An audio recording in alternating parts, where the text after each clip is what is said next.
This is All India Radio, the news read by Valsa Williams. Prime Minister Narendra Modi today said India is moving fast on the path of development.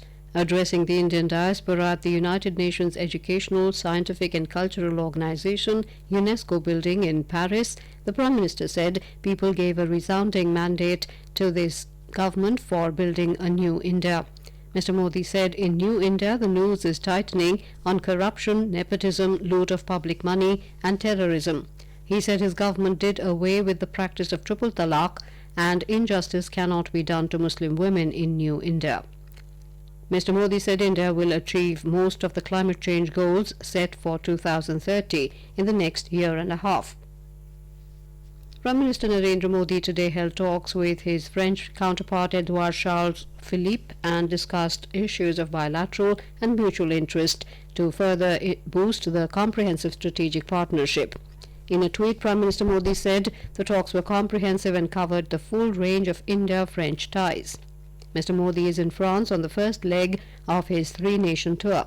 From France, Mr. Modi will travel to the United Arab Emirates, where he would receive the Order of Zayed, the highest civilian decoration conferred by the UAE government. He will hold talks with Crown Prince of Abu Dhabi, Sheikh Mohammed bin Zayed Al Nahyan, and also formally launch RuPay card to expand the network of cashless transactions abroad. Mr. Modi will then visit Bahrain, where he will hold talks with King Sheikh Hamad bin Isa Al Khalifa and also witness the formal beginning of the redevelopment of the temple of Srinathji, the oldest in the Gulf region, before returning to France on Sunday to attend the G7 summit meetings. The Asia-Pacific Group APG of the Global Watchdog for Terror Financing and Money Laundering has put Pakistan in the Enhanced Expedited Follow-up List, blacklist, for its failure to meet its standards. The APG of the Financial Action Task Force FATF has also found that Pakistan was non-compliant on 32 of the 40 compliance parameters of terror financing and money laundering. The FATF-APG meeting was held in Canberra, Australia, and discussions lasted for 7 hours over 2 days. Women and Child Development Minister Smriti Irani has said the government has set a target to connect 44 crore people through Poshan Abhiyan to combat malnutrition. She was speaking at the 2018-19 Poshan Abhiyan Awards function in New Delhi. Speaking on the occasion, Ms. Irani expressed hope that the country will become malnutrition-free. She said from next month, a month-long Poshan Abhiyan will begin, in which the government is set to double the number of people connected through this campaign. She said last year 22 crore people were added through this program.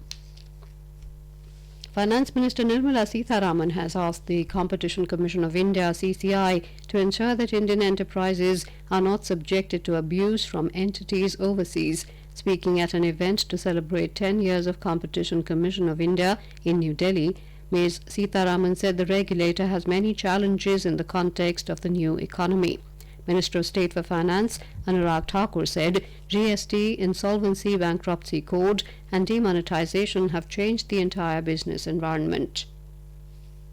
Congress leader and former Finance Minister P. Chidambaram will continue to be in custody as the Supreme Court did not intervene in the CBI case. In this case, he has been sent for custodial interrogation of the agency till August the 26th. However, Chidambaram was granted protection from arrest by the Apex Court today in the money laundering case lodged by the Enforcement Directorate in the INX Media case. A bench comprising Justices R. Bhanumati and A.S. Bopanna posted both the matters for hearing on Monday.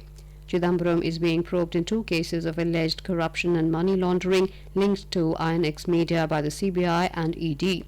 He was remanded to CBI custody for 4 days till August the 26th yesterday, a day after the agency arrested him at his Jorbagh residence. In Jammu and Kashmir, the government today imposed restrictions in Srinagar and other areas under Section 144 following appearance of a poster spreading rumours. The security officials described the posters as a rumour, saying there will be no lowering of guard to maintain law and order. And with that, we end this news bulletin.